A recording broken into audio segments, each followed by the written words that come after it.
What's going on, guys? It's TBNRfrags, aka Preston here, and I bring you guys a 43-0 flawless gameplay with the Scorpion. And it's a double Lodestar gameplay. So the Lodestar is actually a 1600 or somewhere around that score streak, and it is basically the Reaper on steroids and cocaine and a bunch of other drugs. But we're not going to call it the Lodestar, okay? We're going to call it the LADStar, because, man, if you call that thing in, you are such a lad, man. You go ham on the enemy team, and you allow your teammates to capture every freaking flag on the map. So we're going to refer to the Lodestar now as the LADStar. That's what I prefer to call it, and I think it sounds a lot cooler. So anyways, I get 2 of them in this gameplay. Now that's not, a whole lot, but it's still a decent amount considering I only got 43 kills in this gameplay. So the video I uploaded earlier today, I was running UAV, Orbital VSAT, which is another fancy word for the Blackbird, and then I was also running the VTOL warship. So if you guys want to see some warship gameplay, and actually I called in 3 VTOL warship gameplays in that video. So if you guys want to see that, go ahead and click the annotation in the top right hand corner. It'll bring you right to that video, or you'll find it in the description as well. So that gameplay was pretty crazy. I was playing Domination on the map called Standoff, and it is my favorite map by far. But the map we're playing on right now, it's called Slums, and you can kind of see why it's called the Slums. It's kind of a crappy neighborhood or whatever's going on, and this map is a huge cluster. If you want action, if you want nades in your face, if you want spam, this is the map for that. That B domination flag is just right there in the middle of all the chaos and everything going on, and it is absolutely crazy. So if you guys are new to my channel, or you're just, looking for Black Ops 2 videos, make sure to subscribe, because I'm going to have the best Black Ops 2 videos out there. I promise you guys, so go ahead and hit that subscribe button. I'd really appreciate it. And if you want to, you can also check out my live streams down below in the description, so you can see the gameplays that are like this, but live with my face in them, if you want to as well. So you guys know that I'm not just stealing other people's gameplays. This is all legit, and this is all live. So anyways, I get the Lodestar right here, otherwise known as the LADStar. You always want to get to a safe position when you call this thing in, but look how fast the rockets hit. This thing is going so fast. Now, there's one downfall to the LADStar, or the Lodestar, is that trees and any other obstacles like that will block your rockets. Seriously, guys, trees need a nerf in this game. They really need to do something about the trees. Look at this. My rockets are literally hitting trees, and it's saving my enemy's life. Just because of a little palm tree, it's able to block my giant missile falling from the sky. So they really need to do something about that. But other than that, this thing is absolutely crazy. And I'm not even showing off a fair amount of skill with this thing. I'm only getting a couple of kills. You can spawn kill with this thing. It's not like it was in Modern Warfare 3 where you had to wait and you couldn't kill them because they had spawn protection. There's no spawn protection in this gameplay. Now, they don't always show up as, a red box on the radar when you're calling in the LADStar. However, if you can find where they're spawning and call constant rockets on them, you will get, I got a double multi-kill with my Lodestar. Like, you just call that in and you just hammer people with it. So if you get that, make sure that you're trying to focus on where they're at, because a lot of them might have blind eye, or they're not showing up in the, the giant Lodestar thing.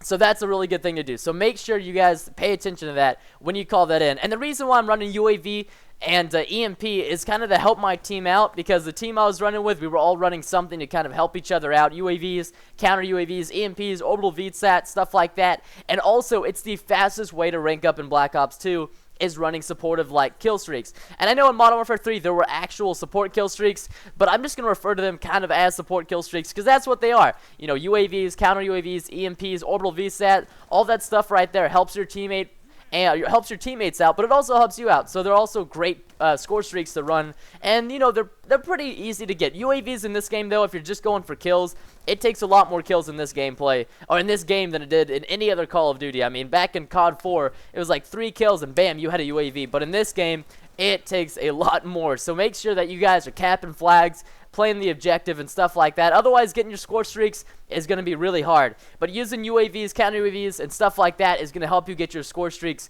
much, much easier, so you can build up to something like Dog, Swarm, VTOL Warship, Lodestar, and all that good stuff like that. And I also love the fact that you get an extra 25 points if you kill somebody on the flag, if you defend it, or if you kill an attacker. They give you a lot of objective-based bonus points, which is just so awesome. But like the only downside is to your score streaks is that you don't really get a lot of points when you're inside of them. You get 15 points a kill unless you're in the, I think it's called the Dragon Fire, that quad rotor thing. Then you get 25 points a kill. But that thing is kind of weak, and I don't really recommend using it unless you're playing with absolute noobs. So the weapon I've picked up right now is called the PDW. Excuse me, I've just picked it off somebody's dead body. I didn't really use it a whole lot. But the PDW, if you guys didn't know, it's basically like the P90 of Black Ops 2. It has 50 shots in each magazine, so it's got a lot of rounds. It has a good fire rate, low recoil. If you put on like a, let's say, a laser sight and a suppressor on this thing, it will go ham. And in my opinion, suppressors in this game are not near as good as they were in other games. Back in like Modern Warfare 3, Modern Warfare 2, everybody was slapping on suppressors on their guns. In this game, honestly, I don't really see anybody putting suppressors on, and that's kind of cool because suppressors, obviously they make it so you don't show up on the radar when you shoot a gun or when you shoot at somebody, which is really nice. However, they really nerf the damage, so they're really trying to make it balanced in this game. I can really tell they're trying really hard to do that, and they're doing a pretty good job so far. There's some minor tweaks and stuff like that I'd recommend they need to fix. I think suppressors should give a little bit more damage. But other than that, the suppressors are great how they are. And you can see right now all the assist points I'm getting for my UAVs. It's just absolutely ridiculous. So if you can stack up a UAV, counter UAV, and an orbital VSAT, and you call all three of those in, you'll get plus 30 points for every time a teammate gets a kill for the next, for the remainder of however long the score streak lasts. I think each, UAV, counter UAV, and VSAT last 30 seconds each. So you'll get a lot of points in that 30-second time, if it is 30 seconds, but 100% sure. And the thing you're hearing right now that's going back and forth across the map, and it's super loud, is called a Warthog. Now, the Warthog is really cool. When I thought of Warthog, I thought of Halo 3. I'm not going to lie. But this thing basically is like a strafe run, except it goes back and forth on the map 4 times. So it goes once, sweeps the map once, then again, then again, and then again. So 4 times total, and basically it just shoots rockets and stuff like that. So it's like a strafe run on steroids. Pretty much all the kill streaks in this game are Modern Warfare 3 kill streaks, but on steroids and a lot more fun. So I definitely recommend trying out the Warthog. If you're not a really big score streak guy and you don't like controlling your score streaks and you'd rather just kill people gun on gun, then the Warthog's definitely a good way to go because it's a lot of kills or a lot of scored in order to get the Warthog, and plus you don't have to control it, so that's really nice as well. And that's what I love about this game is that you can really customize those. Like the Swarm, all you do is press a button. Same thing with Dogs. There's not a whole lot of controlled kill streaks in this game, which is pretty cool in my opinion. I really like that they did that. So any score streaks you guys are interested in, I'll be making a lot of creative class setup videos because I know a lot of you guys want some really good classes, and the Scorpion SMG is one that you unlock at level 46, and this is probably one of the best SMGs in the game. It shoots at a very fast fire rate, has kind of a low ammo count, so I'd recommend putting on something like extended mags with it if you can, or the laser sight, because those work out very well together. But anyways, guys, thanks so much for watching this video. Make sure to subscribe if you haven't. I'll see you in other videos and live streams. Thanks so much for watching. Goodbye.